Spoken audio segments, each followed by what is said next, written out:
guys, welcome back to another video. Today we're going to be kind of changing things up a little bit. We're going to move into FOI. Chances are you're just curious about this. You have a CFI checkride coming up, or you're written, right? You got asked a question about the hierarchy of needs and how to apply it to aviation. The acronym that I like to use to help me remember this, I just made it up, is PSBES. Okay, PSBES. I love my acronyms. I use it for everything. So, somebody's going to ask you, why is the hierarchy of needs in aviation important? You could just say that basically the idea of Maslow's hierarchy of needs is that the most basic need, which is physiological, which we'll talk about in a second, needs to be fulfilled in order to complete our objective or goal. But not just physiological, but also these other needs need to be fulfilled in order to complete the ultimate goal for us, which is finishing flight school, right?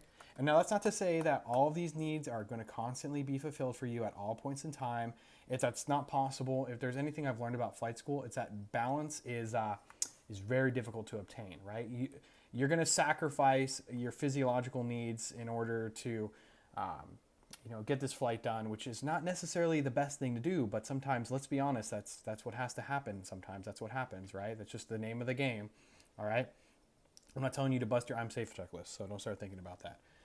But that's not to say that all these are going to be fulfilled and completed at all points in time. We're human. We're doing something extremely difficult. And if you have another job on the side, or you have kids, or you're struggling, like, this is going to kind of fall apart real quick. But the goal is to keep and maintain these needs as much as we possibly can within reason, and just understand these exist for a reason, and that this is a pretty time-tested theory in my opinion. But the hierarchy of needs, we're going to apply this to aviation. So the first one in our acronym is physiological, and I'm going to take this and I'm going to put it over here, and physiological needs, and we're going to read this definition together, okay? All right, if you can't see this, it's okay, I'll read it to you. So physiological needs, basic physical requirements for the pilot, such as oxygen, water, food, sleep, and maintaining a comfortable body temperature. In aviation, this includes ensuring adequate rest, nutrition, hydration, and dealing with issues like hypoxia at high altitudes. Okay, yeah, that's like a little too literally at the end. It's like, obviously we need to deal with hypoxia. But what that's saying is that we need to have the most basic human needs fulfilled in order to be a successful pilot and student, right? We need to have sufficient food, we need to have sufficient water, and we need to have sufficient sleep, okay?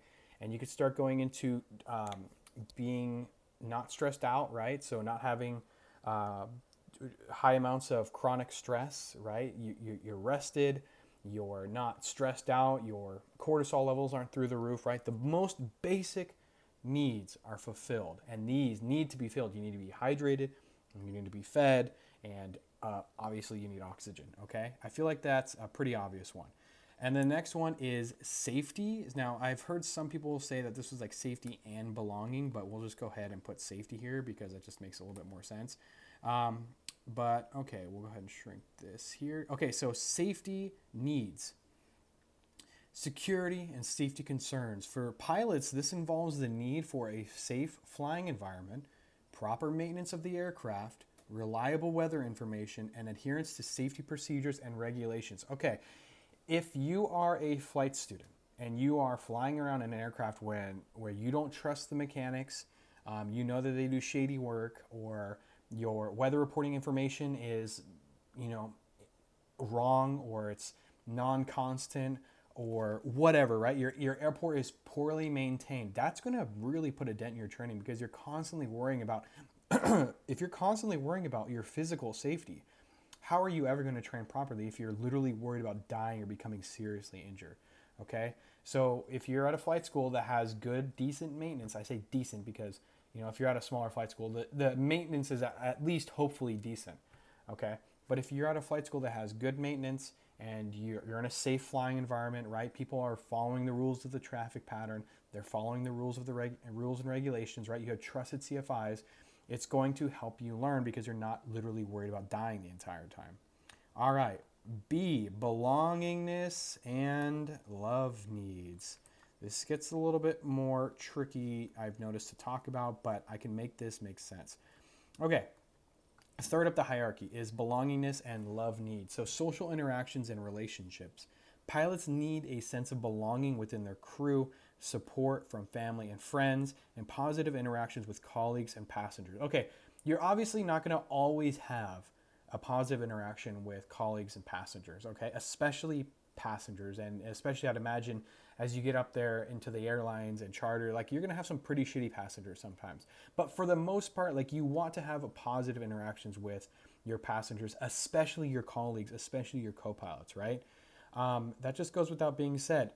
You need a sense of belonging within your crew. You don't want to feel ostracized. You don't want to feel like you don't belong with this crew. You don't want to feel like they don't like you, or they don't respect you, or they want you out, because first of all, that just feels shitty, and second of all, it's very distracting, and you're not living up to your full potential at that point if you literally don't feel like you belong within that group, right? So I think every flight school and every college, or because I'm attached to a college, right? So it's a college/flight school, should do their absolute best to make sure that their students feel like they belong within that school. Obviously, there's only so much they can do, but when I go into flight school, I want to feel like I belong to that flight school. I want to feel like I'm a part of that flight school, like I matter to them. The moment that you feel like you don't matter to that flight school, like you don't even want to show up anymore. You know what I mean? You're like, what? If you have the impression of this school, if you were to leave tomorrow, they wouldn't give a shit. They'd be like, all right, bye. That's not an environment you want to be in, okay? And you need to feel like you're social, and you need to have, how do I explain this? If in your personal life, you are going through times of turmoil, right? You're going through a divorce, a breakup, right? Times at home, it's rough. Your relationships are kind of falling apart. That's going to make your training more difficult, and it's going to make it less safe, for example, because you're constantly thinking about your divorce, or your girlfriend or boyfriend breaking up with you, or that you don't get to see your kid very often. Okay, so this is a really important part of the hierarchy. And I have seen people drop out of flight school for things like they've broken up with their girlfriends, or the most recent one I saw was that they were going through a divorce, right? And that obviously causes some serious catastrophic problems in someone's life. And I respect this person for being like, I'm going through a really hard divorce right now, and I need to drop out of flight school for a while, okay? Instead of just trying to power through flight school with going through something that's like so traumatic like that, okay? And it's like, you need to belong. You need to have some friends. You need to let off some steam, right? You need to be able to hang out with family and trust them and tell them about what you're going through, because at the end of the day, like I said, this is a really difficult thing that we're doing. Okay, esteem needs. Let's go back here and put this in here. Esteem needs. Okay, respect, recognition, and self-esteem. So this kind of goes hand in hand with belonging. But pilots seek recognition for their skills and experience, respect from peers and passengers, and the personal achievement in their careers. At the end of the day, it's like esteem just goes back to, you want to feel respected by your peers. You want to feel respected by your CFIs.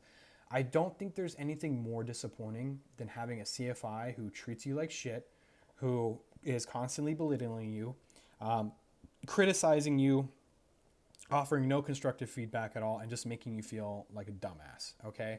It ruins your self-esteem, it ruins your confidence, and honestly, it ruins your training experience, okay? So there is some esteem needs there, all right?